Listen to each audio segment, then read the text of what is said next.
এখন আমরা এসে পৌঁছেছি মহিষাদল রাজবাড়িতে। পিছনেই রাজবাড়ি আর সামনে রয়েছে ক্যাফে। ক্যাফের নাম হলো রাজার থালে। তো এখন আমরা অর্ডার দিয়েছি রাজার স্পেশাল কফি, এটা আমাদেরকে অলরেডি সার্ভ করে দিয়েছে। তো কফিটার প্রেজেন্টেশনটা দেখুন খালি, বেশ দারুণ।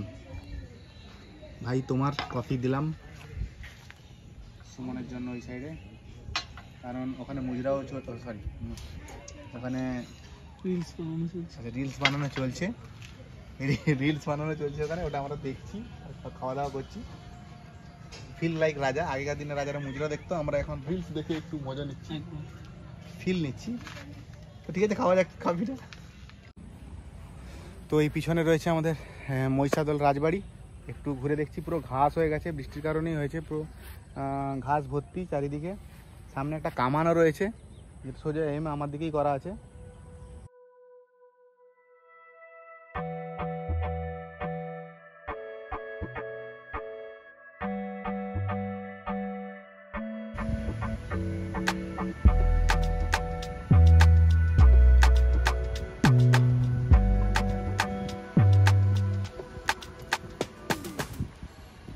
রাজবাড়ির ভিতরে ছবি তোলা নিষিদ্ধ আছে, তো এখানে জুতা রেখে প্রবেশ করতে বলতো। আমরা ভিতরে গিয়ে 6টা কক্ষই দেখলাম, তার মধ্যে ওই খেলার ব্যাপার রয়েছে, বই পুস্তকালয় রয়েছে, আরও জন্তু জানোয়ারের করে যেগুলো হান্টিং করেছিল সেগুলোও রয়েছে, প্লাস অস্ত্র ঘরও রয়েছে।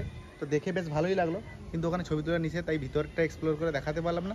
তো বাইরের এইটা দেখুন, ভিউটা খুব ভালো লাগবে। আর দুর্গাপুজোর সামনে আছে, এখানে রং হচ্ছে, কাজ চলছে, আর মেঘও উঠেছে, বৃষ্টি আসবে মনে হচ্ছে।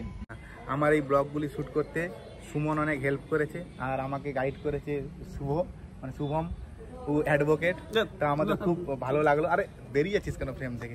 তো মহিষাদলের ভিতরে তো আপনাকে শ্যুট করে দেখাতে কিছু পারলামই না, তো বাইরে থেকে মোটামুটি ঘুরিয়ে দেখালাম।